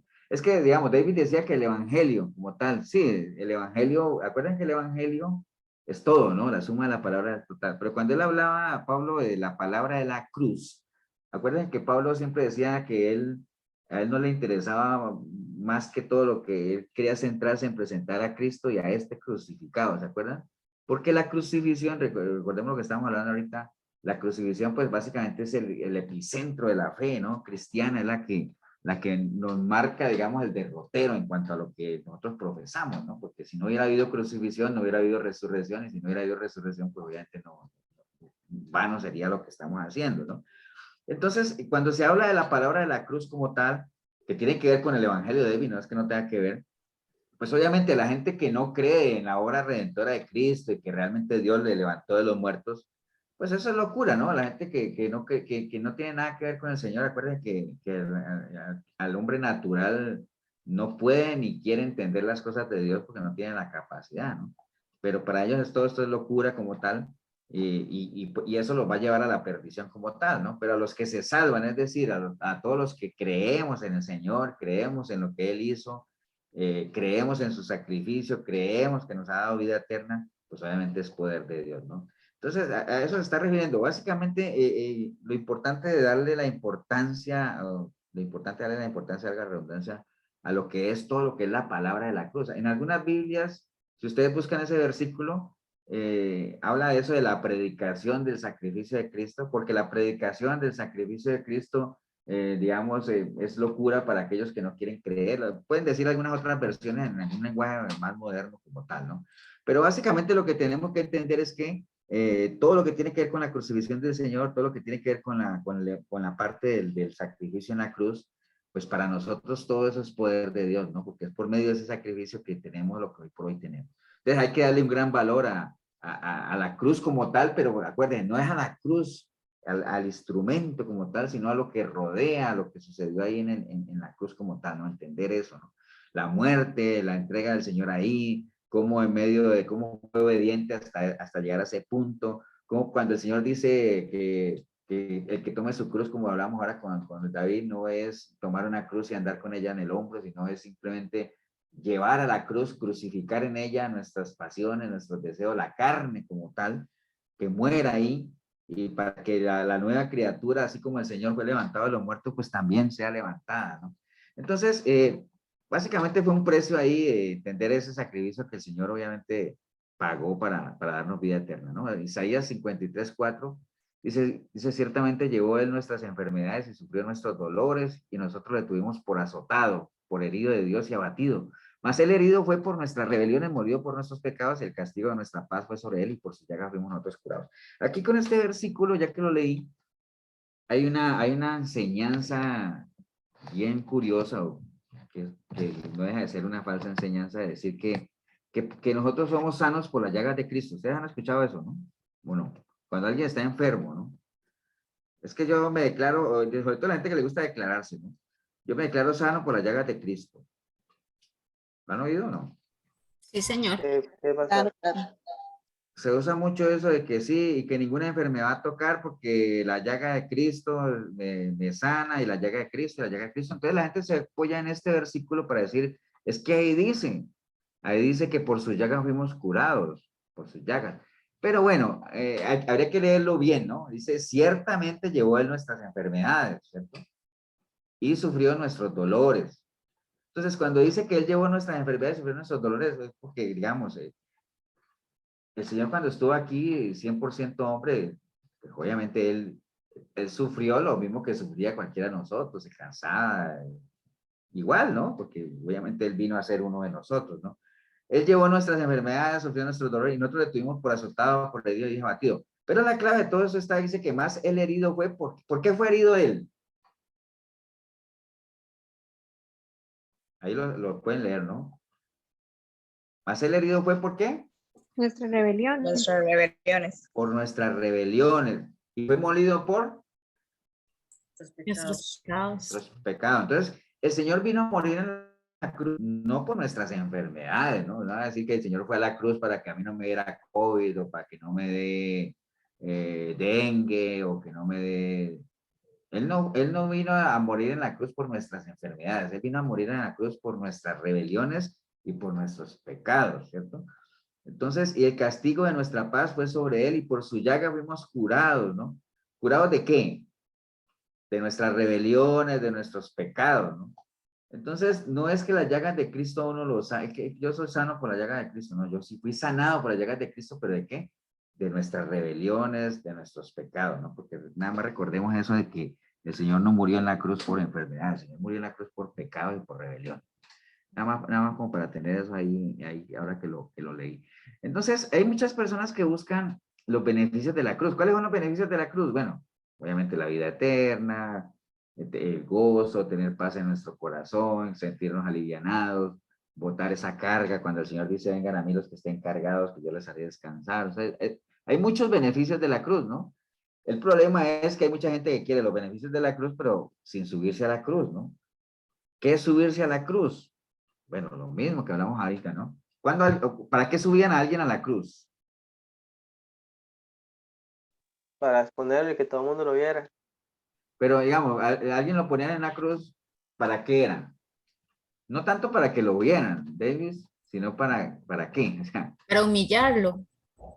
para humillarlo, o bueno, la misma palabra lo dice. Si alguien se pone en una cruz, es para Crucificarlo. para crucificarlo, ¿cierto que sí? Entonces, subirse a la cruz, ¿qué es? Bueno, lo que la misma palabra dice, eso. Crucificar toda la parte nuestra, nuestros deseos, la parte carnal, ¿no? Entonces, eso es lo que hay que poner en la cruz, dice el que, digamos, uno tiene que crucificar también todo, no solamente el Señor por medio de su sacrificio nos limpia, sino que uno debe crucificar la carne ahí, como esa es la frase que usa la palabra, ¿no? Entonces, hay mucha gente que quiere los beneficios de la cruz sin tener que sacrificar nada y tener que crucificar nada, ¿no? Pues por eso es que no se vale esa parte, ¿no? O sea, hay que, si juntamente con él somos crucificados, pues juntamente con él somos resucitados, pero no es una cosa sin la otra, ¿no? Entonces, básicamente es aplicar ese sacrificio a nuestra vida, ¿no? Entonces, los que son de Cristo han crucificado la carne con sus pasiones y sus deseos, dice Gálatas 5:24, ¿no? Entonces, obviamente los que sí creemos sabemos que hay poder en el Señor y el sacrificio que él hizo, pues es poderoso, ¿no? Bien, bueno, Mateo 16:24 creo que era lo que leíamos ahorita, que no toma su cruz y me sigue no es digno de mí, todo eso. Entonces, ahí es donde uno se tiene que preguntar realmente cuánto vale, cuando llego a la cruz, acuerden que no estoy hablando de la cruz como tal, sino todo lo que sucedió alrededor de ella, ¿no? ¿Qué valor le estamos dando, no? ¿Qué tan importante es todo lo que pasó el Señor en esa semana? Entonces, una de las dinámicas bien bonitas que hay es, acuérdense, y eso lo hemos escuchado nosotros en la iglesia también, cuando estamos acá en Pavas ya, que una de las mejores maneras de uno entender la palabra es cuando uno se pone en los zapatos o en los pies de lo que uno está leyendo, ¿no? Recuerdan que el pastor Tibor daba mucho ejemplo de que cuando Pedro negó al Señor, que uno podía sentir la mirada del Señor cuando el gallo cantaba y todo eso. Entonces, no leer por leer, sino ponerse en los zapatos del personaje que uno esté leyendo, ¿no? Entonces, en esto de la semana de la pasión del Señor, pues hay muchos personajes ahí involucrados en todo ese proceso, ¿no? Yo no sé si ustedes han ido alguna vez a alguna Semana Santa en algún pueblo, ahí esos que hacen las representaciones en vivo y todo eso. Ustedes, sí. Allá la hacen, Karina, allá por el lado donde voy viviendo, ¿no? Perdón, se interrumpió el audio, no escuché, ¿qué pasó? Que en algunos pueblos hacen, digamos, la Semana Santa en vivo y hacen la representación y todo ese asunto, ¿no? Ah, sí, aquí hacen. Sí, claro que sí, sacan las imágenes a pasear, que llaman, Yo me y acuerdo, venden en a mí una vez me tocó hacer el papel de Herodes. Yo me acuerdo si era Herodes o Pilatos. Pero me da risa porque no, fue un cuadro, me dio risa porque en su momento, porque era un cuadro que, digamos, yo vivo en el pueblo donde yo vivía, y recuerdo muy bien porque el pueblo tenía, o tiene, ahorita que vivía exactamente igual, dos iglesias, una en la parte alta del pueblo y otra en la parte baja. Y las procesiones se hacían de la parte alta para abajo, ¿no? Entonces la gente bajaba, hasta que llegó un cura y dijo, pero ¿ustedes quiénes dijo que Jesús bajó? No, Jesús subió, entonces comenzó a hacerla de abajo para arriba. Ahí sí la gente comenzó a sudar la gota gorda, ¿no? Entonces, una vez al frente de mi casa está la iglesia y había que hacer un cuadro en vivo y no habían armado nada, entonces necesitaban creo que eran Pilatos, no me acuerdo. Pero era nomás el momentito, el ratito ahí. Entonces yo salí ahí de Pilatos hasta con chanclas, me acuerdo que estaba. Pero después dijeron, no, los cuadros tienen que seguir uno detrás del otro y bueno, al final ese recorrió en chancla en todo el pueblo. Pero entonces lo que les quería decir es que sí se hacen esos cuadros en vivo, entonces cuando a uno le toca, como que uno personifica y hay gente que se mete mucho en su papel y se identifica y si uno es soldado romano o lo que sea. Entonces, la Semana Santa en los pueblos son bonitas desde el punto de vista simbólico, ¿no? De la dramatización como tal y todo eso, ¿no?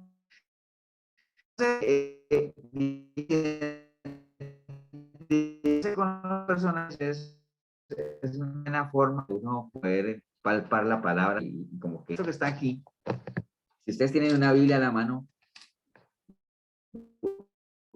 vayan al libro de capítulo 23, donde está obviamente ya la semana de la pasión del Señor. Vamos a leer ahí, pasar esa semana, tratando de darle un valor por medio de los diferentes personajes para ver con cuál personaje se identifica uno más, ¿no? Me avisan cuando estén todos ahí en Lucas 23, ¿no? Amén. Amén. Amén. ¿Todos me escucharon? Que dice Milena que se me fue el audio. Sí, yo le escuché. Sí, se Sí. escuchó. Sí se le cortó mucho, pero se entendió las partes importantes. Ah, bueno, no, cuando se corte así me avisan, ¿no? Dicen, pastor, se le cortó, porque no... Amén. Bueno, vamos a estar en Lucas 23, ¿no? Nada más haciendo como un repasón de algunos versículos, nada más, de algunos personajes interesantes ahí que quisiera que repasáramos, nada más. Y digo repasar porque es algo que lo hemos visto año tras año en las películas o en lo que leemos. Entonces, en Lucas 23, que el título dice Jesús ante Pilato, mire que el versículo 1 dice, levantándose entonces toda la muchedumbre de ellos llevaron a Jesús a Pilato. Entonces, la gente que andaba al Señor de un lado para el otro aquí no eran 2 o 3, ¿no? Ni 4. Dice que era toda una muchedumbre, ¿no? O sea, era mucha gente, no solamente el Sanedrín y todo ese asunto. Entonces, entre toda esa muchedumbre, como les decía, hay diferentes personajes que vamos a analizar algunos de ellos nada más y ver con cuál, al final que usted diga, con cuál se identificó más, ¿no? Entonces, bueno, el versículo 23:8, que habla de Herodes como tal, 23:8 dice, Herodes viendo a Jesús se alegró mucho porque hacía tiempo que deseaba verlo. Entonces, no sé si a usted le llama la atención eso de que Herodes viendo a Jesús se alegró mucho porque hacía tiempo que deseaba verlo. ¿Por qué Herodes quería ver al Señor? O sea, si se preguntan ustedes que deseaba verlo, ¿por qué? Pastor, ahí dice el versículo. Ahí dice, pero ¿qué piensan de eso?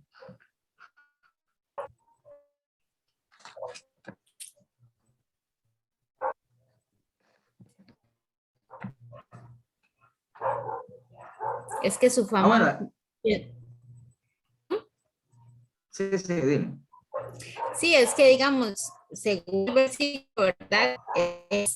Ya la fama del Señor era bastante, y me imagino que Herodes en este caso también quería comprobar si todo lo que decía de él era cierto. Bueno, de hecho ahí el versículo Porque lo ahí dice, ¿no? dice, Dice, ujú, porque había oído hablar de él y esperaba que... que será Hacer alguna cosa. señal. Esperaba verle hacer alguna señal, ¿no? Entonces, Ujú. sí. Entonces, ¿qué es lo que él quería? ¿Qué es lo que quería Herodes? Que show, ¿no?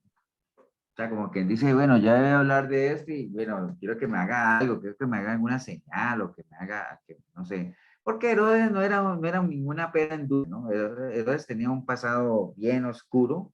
Recuerde que Herodes fue el que mandó matar a Juan el Bautista y Herodes es el que andaba con la mujer del hermano y todo ese asunto, ¿no?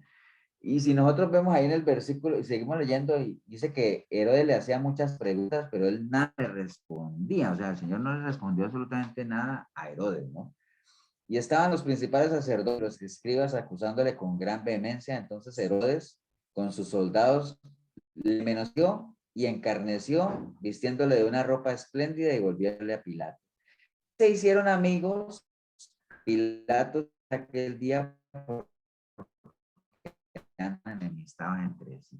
Entonces, mire que Herodes y Pilato eran amigos, pero eran amigos porque el pecado une, ¿no? El pecado une en general, ¿no? O sea, usted puede ver gente que supuestamente no se llevan bien, pero cuando están en un ambiente de pecado, eso los une, ¿no?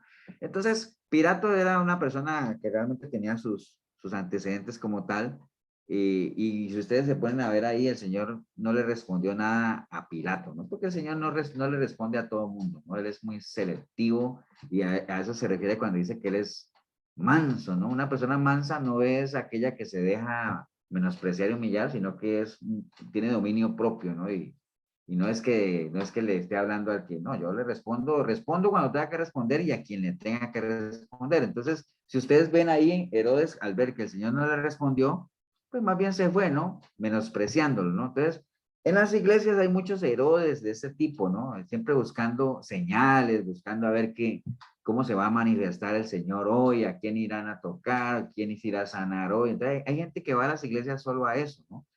A ver si hay show como tal, ¿no? Y si no hay respuesta, pues hacen lo que hizo Herodes aquí. ¿Qué hizo? Bueno, se retiran, menosprecian, se burlan, eh, salen sin ganas de regresar como tal. Sí. Sí, es que eso es como cuando, digamos, usted se cambia, qué sé yo, se pasa de iglesia católica, pegando y en todo lo que las iglesias comunes, que ya por eso usted va a cambiar su vida, seguramente económicamente va a estar mejor, o también al revés, tal vez cristianos que se vuelvan a la católica porque digamos que de cierto modo es más permisiva, ¿verdad? Podría No ser, sé sí. qué. Más que todo se ve en gente que llega a la iglesia cristiana esperando ver señales, ¿no? Ustedes se acuerdan cuando los primeros discípulos seguían, que Juan el Bautista los mandó y que el Señor, ellos los seguían y el Señor les dijo, ¿y ustedes qué buscan, no? Porque hay ese tipo de personas también que siempre andan buscando algo. En este caso, Herodes quería una señal, quería que le hiciera algún truco, un show. Hay gente que anda en búsqueda de eso y cuando no lo tienen, pues simplemente se van porque obviamente la iglesia realmente no me funciona eso. Entonces, sí pasa en la iglesia cristiana mucho, de la gente llega con unas falsas expectativas y si con el tiempo no ven respuesta o no ven que el Señor simplemente se van y no regresan.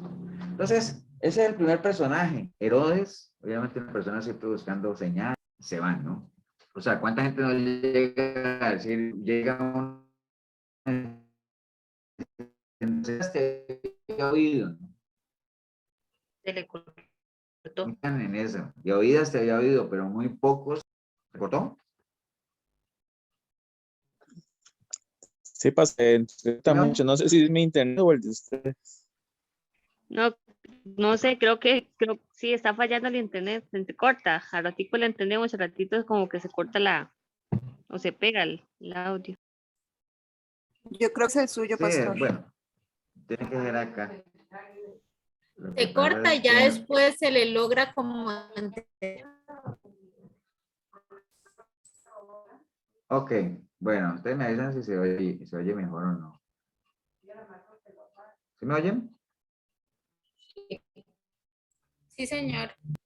Bueno, Sí, pastor. vamos a tratar de terminarlo, sí, porque está molestando el internet, a ver si de pronto me alcanzan a oír. Entonces, bueno, el caso es que este es Pilato, obviamente que al no tener respuesta simplemente terminan por menospreciar. Les decía que hay mucha gente que llega a las iglesias con la frase de oídas te había oído, pero muy poco lo logran completar y ahora mis ojos te ven, porque para que cuando uno habla de ahora mis ojos te ven, ya requiere de una relación y de un encuentro personal. Pero bueno, ese es el primer personaje. Después, más abajo, en el 23:17, hay otro grupo, ¿no? Recuerden que La historia dice ahí que Herodes lo que había dicho ahí es que él necesitaba soltar a alguien, siempre se soltaba en la Pascua algún preso. Y en el 17 dice, y tenía la necesidad de soltarles uno en cada fiesta. Mas toda la multitud dio voces a una diciendo, fuera con este y suéltanos a Barrabás, ¿no? Entonces, están los que gritan Barrabás, Barrabás, Barrabás. ¿Cuánta gente no hay? O sea, no necesariamente tienen que andar con letreros pidiendo la crucifixión del Señor y que suelten a Barrabás, sino que con el estilo de vida, la forma en la que viven, se grita Barrabás, ¿no? Simplemente con la forma de actuar, ¿no? Cuando uno traiciona al Señor, no necesariamente es negar que lo conoce, ni mucho menos, sino que con los actos se puede estar traicionando, se puede estar pisoteando la sangre del Señor, ¿no? Entonces, cuando le damos la espalda, cuando le damos cabida a cosas mucho más importantes que el Señor como tal, pues eso en parte es gritar Barrabás, Barrabás, Barrabás, ¿no? Entonces, crucifíquenlo, crucifíquenlo. Entonces, está ese otro grupo de personas que están ahí, que hacen parte de la historia que estamos viendo, los que gritaban Barrabás, Barrabás, Barrabás. Bueno, más adelante en el 23-26 aparece otro personaje, ¿no? Dice, llevándole tomaron a cierto Simón de Cirene, que venía del campo, y le pusieron encima la cruz para que la llevase tras Jesús. Entonces ahí aparece Simón de Cirene que dice la palabra ahí que lo pusieron a cargar una cruz sin tener idea de por qué, ¿no? Simplemente él venía del campo y vio todo ese tumulto, se acercó ahí, entonces lo pusieron a cargar la cruz, ¿no? Entonces, eso es como, no sé si a ustedes les ha pasado, que a veces uno ve un tumulto ahí de gente y uno se arrima a ver qué, y uno ni sabe qué es ni por qué están ahí, entonces así le pasó al pobre Simón de Cirene. ¿Y por qué lo pusieron a cargar la cruz también en la milla? Porque en los romanos había, no sé si alguna vez lo vimos, que también por eso aparece que hay que dar, si te piden que cargue una milla, cárgale dos, ¿no? Porque los romanos podrían poner a cargar a alguien una milla, ellos tenían derecho y la gente tenía que obedecer, ¿no? En este caso, Simón de Cirene, pues le tocó el premio, ¿no? El premio, digámoslo, el privilegio, podríamos verlo nosotros, en el caso de él, que no sabía ni por qué, decía, bueno, salí premiado, ¿no? Entonces, así en las iglesias hay muchos Simón de Cirene, ¿no? Que no saben ni por qué están ahí, no saben ni por qué se congregan, o sea, como quien dice, les descargaron la cruz, o sea, ni ellos mismos las han cargado, sino que se las cargaron, ¿no? Entonces, este es otro personaje que está ahí, que sin saber qué era, no sabía ni qué estaba. Entonces, hay mucha gente también que no sabe ni qué simboliza el sacrificio del Señor, qué significa ser cristiano, por qué me congrego, o sea, realmente, si entiendo que salí de la católica y pasé a la evangélica, no es cambiar de iglesia como tal, amerita un cambio radical de vida. Hay gente que no se hace ese tipo de preguntas y como Simón de Cirene, pues simplemente les ponen a cargar la cruz sin saber por qué. Ese es otro personaje. Después, en el 23-27, dice, ahí seguidito de Simón de Cirene, dice, y le seguía gran multitud del pueblo y de mujeres que lloraban y hacían lamentaciones por él. Pero Jesús, vuelto hacia ella, les dijo, hija de Jerusalén, no lloréis por mí, sino llorad por vosotras mismas y por vuestros hijos, ¿no? Entonces, no es tiempo de, como dice ahí, no es tiempo de llorar por Jesús, digámoslo así. Él mismo lo dijo ahí, no lloren por mí, lloren por ustedes. Es más, yo ya voy a mi reino, yo ya estoy saliendo de aquí, ¿no? Eso es como cuando la gente sale, va a ver la película de la Pasión y se ponen a llorar y a llorar y uno llora. Uno, no sé ustedes, pero uno todavía le estremece esas cosas. Entonces, como que si yo le dijera, ¿por qué lloras? No lloras por mí, lloren por ustedes mismos y porque logren perseverar y mantenerse en este sistema cada vez más anticristiano, ¿no? Entonces, Pastor, de hecho, ahí en la lectura, el 31, de hecho está muy bonito, porque si en el árbol verde hacen estas cosas, en el seco, ¿qué no se hará? imagínate. Así es, entonces la invitación del Señor, sí, era básicamente eso de- acuérdense que cuando Él lloró, él lloraba era por la incredulidad, ¿no? Entonces, llorar, digamos, a veces cuando Él dice lloren por ustedes y por sus hijos, ¿no? O sea, por la familia que aún no conoce o que no valora el sacrificio del Señor, que no le ha entregado su vida a Él, que permanecen indiferentes a la obra redentora de Cristo, ¿cuánta gente en estos días que se dicen que son santos, pero que se incrementan los accidentes de tránsito, las muertes, bueno, de hecho, las ventas de licor son más altas, ocurren en esta época y en diciembre, digámoslo así, y ojo que estamos hablando de días santos, ¿no? aunque ya sabemos que todos los días son santos, pero digamos que metiéndonos un poquito en la religión, ¿no? Pero bueno, están también esas mujeres de Jerusalén llorando por el Señor cuando realmente el Señor lo que dice es lloren por ustedes, lloren por sus hijos, por su familia, por la gente que no ha procedido al arrepentimiento, o sea, por ellos es que hay que llorar, y cuando habla de llorar no es de sentarse a derramar lágrimas, sino de clamar por misericordia, porque el Señor les dé tiempo, oportunidad, porque puedan inclinar su rostro hacia Él, ¿no? Bueno, después más adelante en el 35, dice también, y el pueblo estaba mirando y aún los gobernantes se burlaban de él diciendo, a otros salvó, sálvese a sí mismo si este es el Cristo, el escogido de Dios. Entonces hay otros personajes ahí que eran los que se burlaban del Señor. Entonces, todo esto acuérdense que hay mucha gente que se burla de estas celebraciones y de lo que se celebra, digamos, si es en la parte católica y si es en la parte nuestra de los cristianos, pues se burla, digamos, de la fe que profesamos y que nos dicen fanáticos, como lo hablamos el domingo. Y entonces, eso hace que para muchos cristianos, entre comillas, pues el Cristo básicamente sea motivo de vergüenza para algunos, ¿no? Entonces, imagínense, el Señor le tocó cargar la cruz por todas las calles de Jerusalén. Yo hace una prédica hace poco, creo que yo no me acuerdo de qué estaba hablando, pero yo hice alusión a algo del Calvario y yo dije ahí que el show del Calvario, ¿no? Entonces alguien me escribió ahí en el video, me dice, pastor, yo a usted lo conozco y sé que usted ama las cosas de Dios, pero no será, creo que se equivocó porque como que el Calvario fue un show. Entonces yo digo, bueno, tal vez no entendió lo que yo quise decir, pero la muerte del Señor como tal, pasearlo por todas las calles, y eso fue un show, eso fue un espectáculo tremendo, ¿no? O sea, cuando había una crucifixión, ese era el espectáculo de la semana, y todo el mundo salía a las calles a ver, bueno, nosotros lo vemos, ¿no? O sea, y de hecho, cuando se hacen las procesiones y representaciones en vivo, dígame si hay gente que no sale a ver, no para burlarse, ni mucho menos, sino para ver toda la representación y el espectáculo, los vestuarios, todo eso.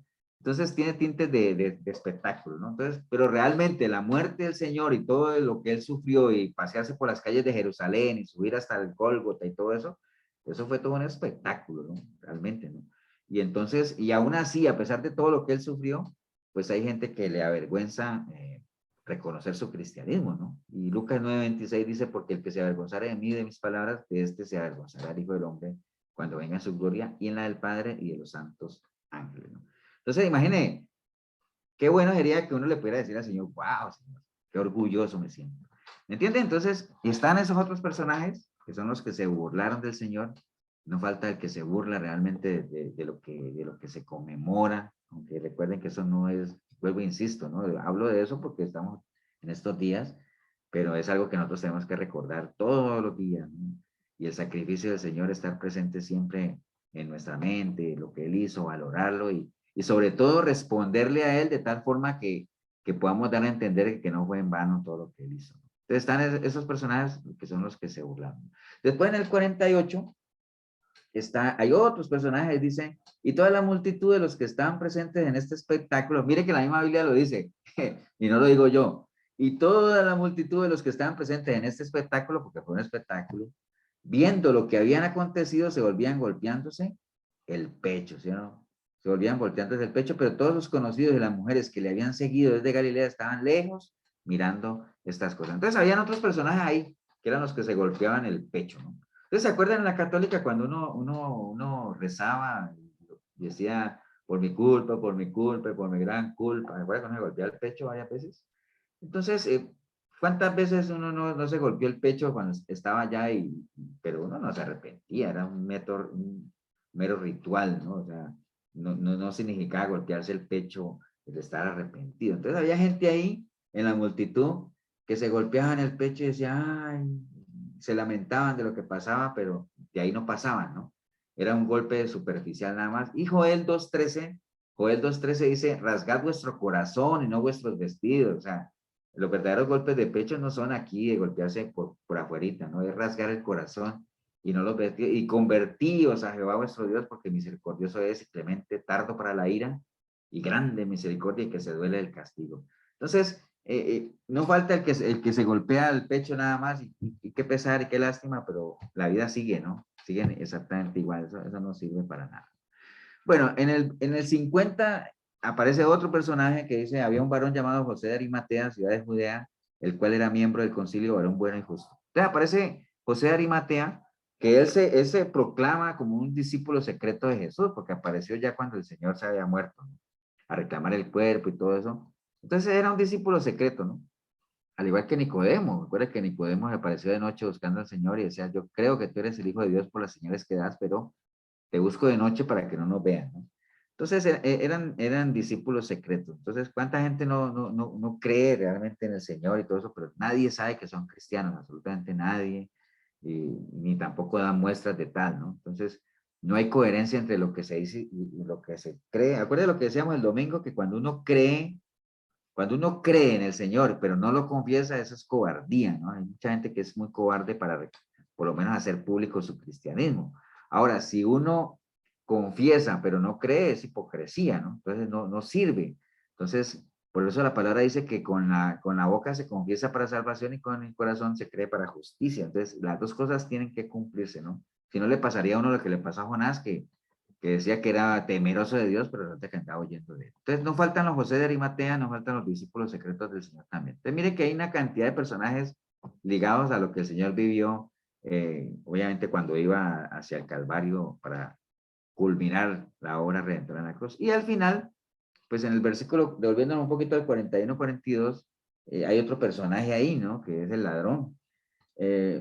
Acuerdan toda la historia desde el 39, ¿no? Y uno de los malhechores que estaban colgados le injuriaba diciendo, si tú eres el Cristo, sálvate a ti mismo y a nosotros. Y respondiendo el otro le repitió diciendo, ni aún temes tú a Dios estando en la misma condenación. Nosotros a la verdad justamente padecemos porque recibimos lo que merecemos, merecieron nuestros hechos, más ningún mal hizo. Y dijo Jesús, acuérdate de mí pues, cuando vengas en tu reino. Y entonces Jesús le dijo, de cierto te digo, que hoy estarás conmigo en el paraíso. Entonces imagine usted que lo que el Señor le dijo a este ladrón, no se lo dijo a nadie, ¿no? Ni a Herodes, ni a las mujeres que estaban llorando por él, ni a nadie, ¿no? ¿A quién se lo dijo? Al que menos se imaginaba uno, que era el ladrón que estaba ahí. No se lo dijo ni a un fariseo, ni a un escriba, ni a un intérprete de la ley, ni a uno de sus discípulos siquiera, ¿no? ¿Se lo dijo a quién? Al ladrón. ¿Qué hizo el ladrón para merecer eso? ¿Buenas obras? ¿Qué hizo? Nada, ¿no? Simplemente era un ladrón, porque no tenía nada.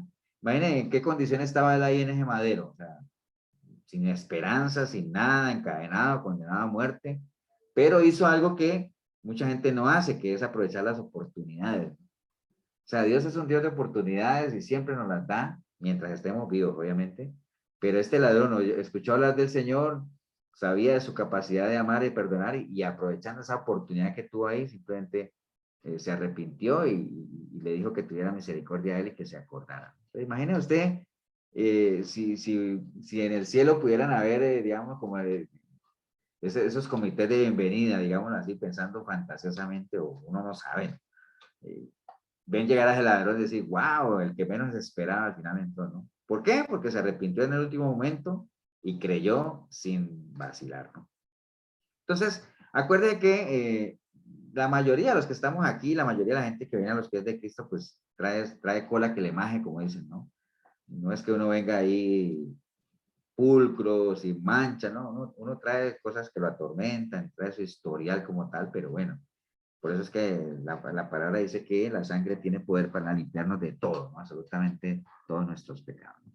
Entonces, imagínese usted, de todas las multitudes que vimos ahí, ¿a quién le dijo él eso de que hoy estarás conmigo en el paraíso? Solamente a ese ladrón que aprovechó la oportunidad. Entonces, ahí hay diferentes personajes, ya vimos varios, y al final, ¿cómo termina todo? Bueno, en los evangelios lo mencionan de maneras diferentes, pero digamos que Juan 19, Juan 19, en parte, también en el 28-30, dice, después de esto, o sea, ¿después de qué? De todo lo que ya vimos que pasó, de la flagelación, de pasar por las calles, de estar allá, de estar ya en la cruz, ya la historia la conocemos porque tenemos la palabra, dice, sabiendo Jesús que ya todo estaba consumado, dijo, para que la escritura se cumpliese, tengo sed, y allí estaba una vasija llena de vinagre. Entonces ellos empaparon en vinagre una esponja y poniéndola en un hisopo se la acercaron a la boca. Cuando Jesús hubo tomado el vinagre, dijo, consumado es. Y habiendo inclinado la cabeza, entregó el espíritu. En estos días hacían una pregunta en la pregunta y respuesta del pastor que cuando dice que entregó el espíritu, que ¿cuál espíritu entregó el Señor? ¿Ustedes qué piensan?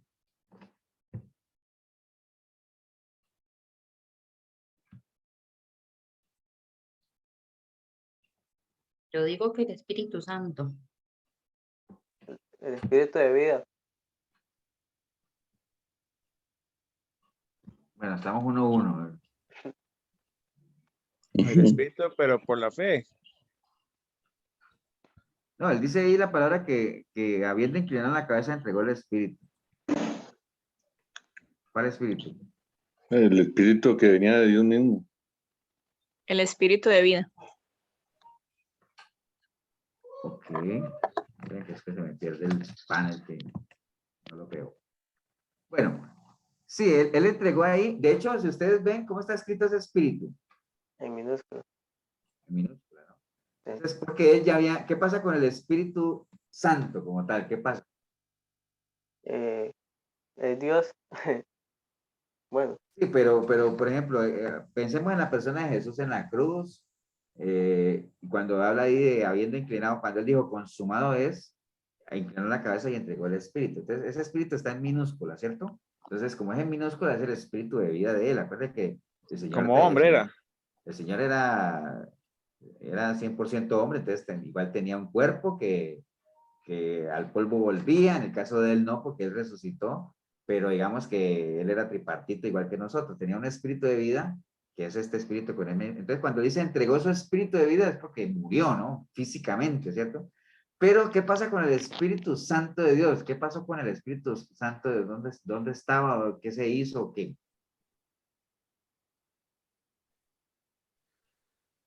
yo Ya creo se que había,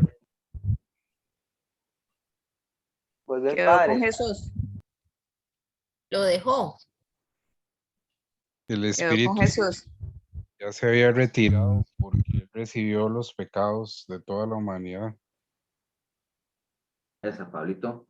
Acuérdense cuando el Señor dijo en la cruz, Dios mío, ¿por qué me has abandonado? ¿Se acuerdan? Que fue el momento en que Él se hizo maldito en la cruz, porque el Espíritu Santo salió de Él para Él poder recibir toda la inmundicia, ¿no? Todos los pecados, Cierto. digamos así.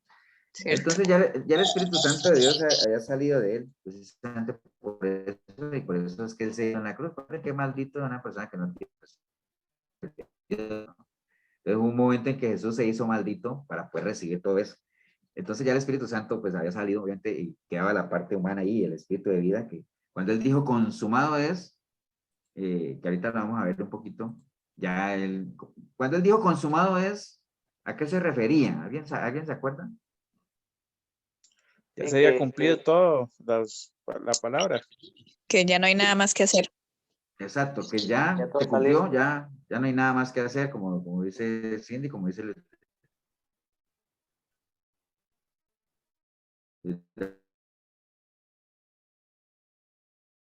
placer, aquí no hay nada más que añadir, ya todo lo que se dijo. Sí, es que la conexión está inestable, ¿no?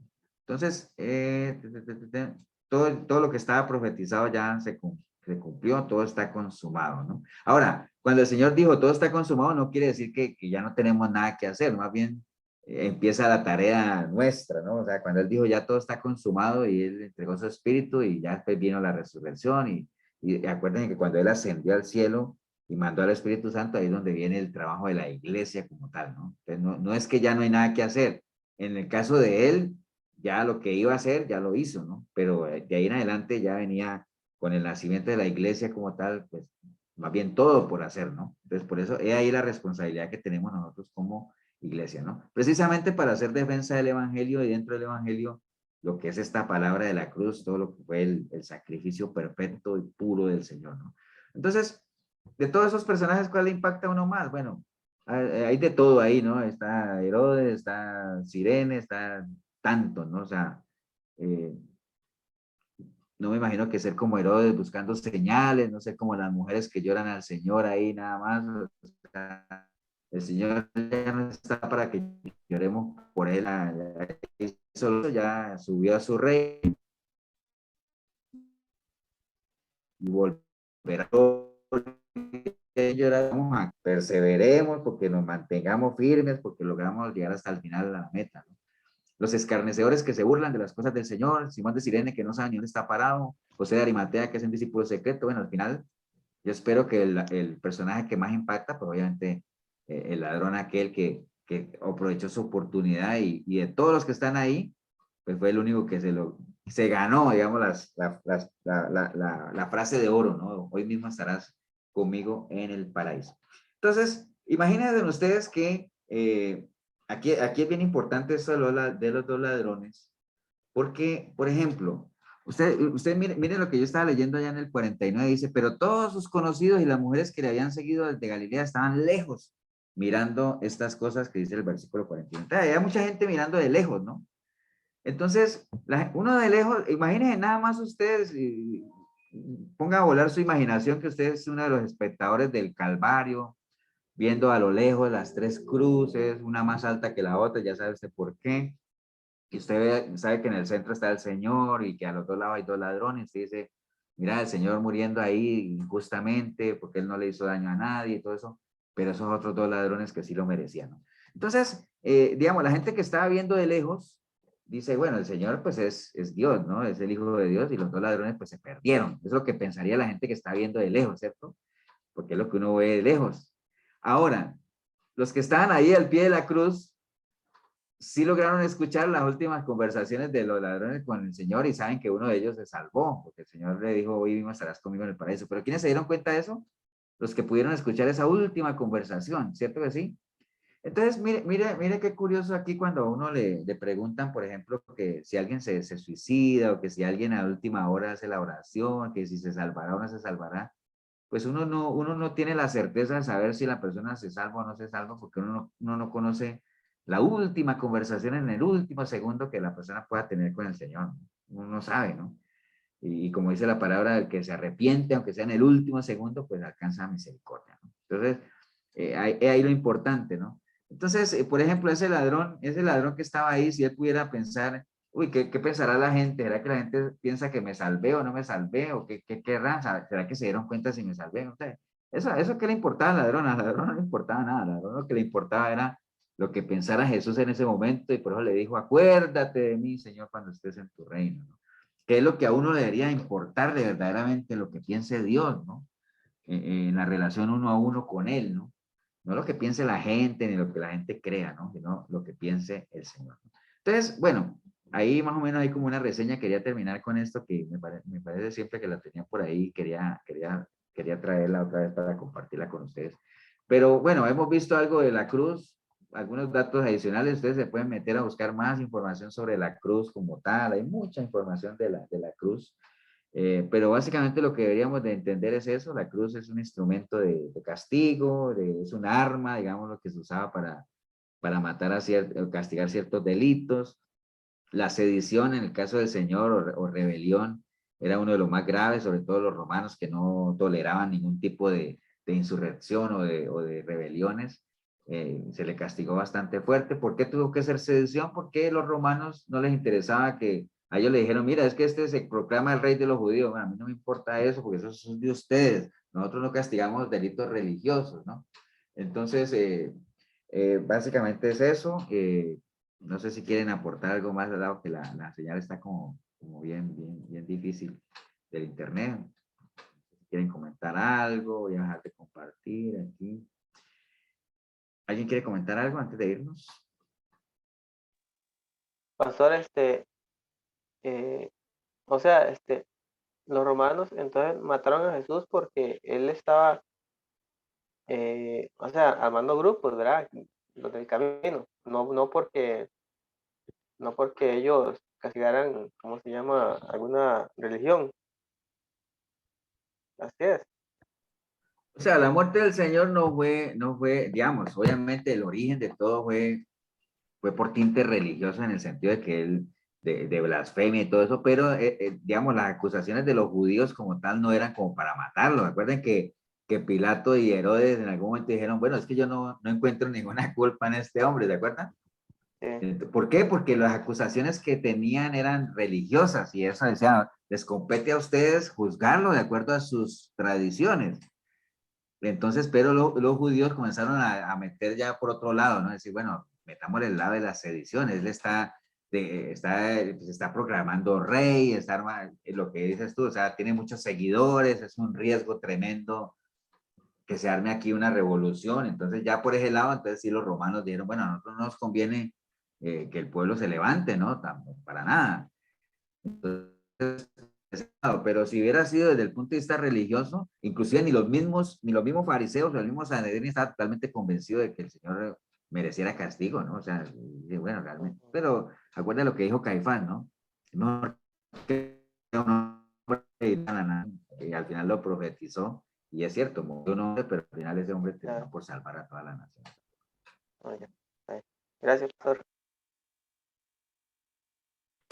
Ever, y siendo así como se ha descrito la cruz que lleva todo este significado, al ver los judíos que estaba siendo crucificado en un madero, que maldito, entonces para algunas personas tal vez les habrá costado creer en esa persona que estaba muriendo, viendo pues que estaba siendo flagelado y todavía en un madero.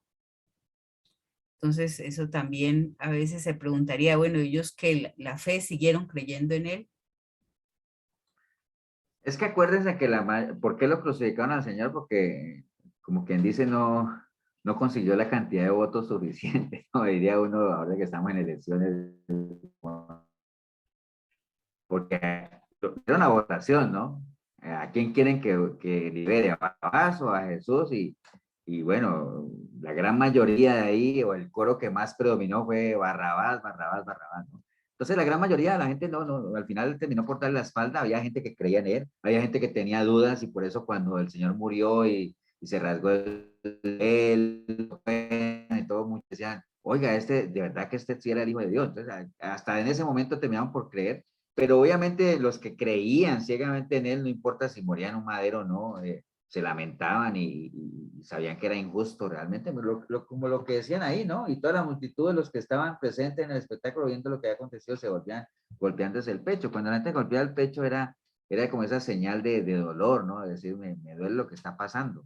Muchas veces lo que pasa es que hoy en día golpearse el pecho es externo, ¿no? Porque recuerden cuando un judío se indignaba por algo, rasgaba los vestidos y se echaba ceniza, entonces hacía visible su frustración, ¿no? Entonces sí había gente que creía en él, obviamente, y por más que haya muerto en un madero, no es que dejaron de creer porque murió ahí, ¿no? Obviamente fue una muerte injusta totalmente, un castigo demasiado, pero todo eso estaba totalmente profetizado, ¿no? Así tenía que suceder. Pero no es que hayan dejado de creer en él porque murieron, por ejemplo, los discípulos no es que dejaron de creer en él porque murieron en un madero, aunque ellos sabían que morir en un madero era de lo más indignante que había, ¿no? Pero sabían quién era él también.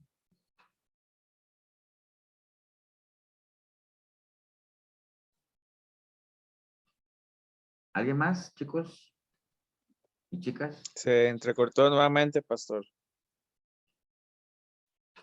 Que no me alcanzaron a oír todo. Creo que hasta madero. Ah, bueno, está madero. Bueno, dejémoslo ahí, porque el internet está como fallando mucho. Creo que hay mucha interferencia por acá. Bueno, vamos a orar, vamos a darle gracias a Dios también por la oportunidad y siempre recordar estas fechas, aunque nosotros obviamente la información que tenemos siempre lo recordaremos, pero bueno, compartir con la gente que metida en medio de sus tradiciones, pues solamente le dedican en todo el año este espacio como para recordar y se inquietan por lo que pasó y nos podrían hacer alguna pregunta o acuerden que nosotros tenemos mucha familia católica que eh, cuesta sacarlos de ahí, pero por lo menos podemos instruirlos con bases históricas, información respaldada de lo que es la cruz y para qué se usaba. Y uno le podría decir a alguien católico, por ejemplo, que si entonces Jesús hubiera muerto apedreado, entonces nosotros deberíamos estar venerando piedras y adorando las piedras, ¿me entiendes? Entonces, porque es lo mismo, ¿no? Entonces es algo que habría que hacerlos reflexionar como tal, ¿no? Pero bueno, vamos a orar, vamos a darle gracias a Dios. Karen, ¿tú nos puedes despedir en oración? Claro, sí, Señor. Bueno, gracias Dios por permitirnos un día más conocer de tu misericordia, de tú lo que deseas para nosotros. Ayúdanos, Señor Padre Celestial, a tener oídos atentos, las miradas fijas, Señor, a saber lo que es correcto y aquello que no te va a agradar, Señor. Bendice a cada uno de los que se encuentran acá, Señor, a los que no pudieron asistir también a este encuentro de tu palabra. Bendícelos donde sea que estén y ayúdanos siempre, Señor, a seguir adelante en esta carrera y que podamos vernos un día en esa vida eterna. Te lo pedimos en el nombre de Jesús. Amén. Amén.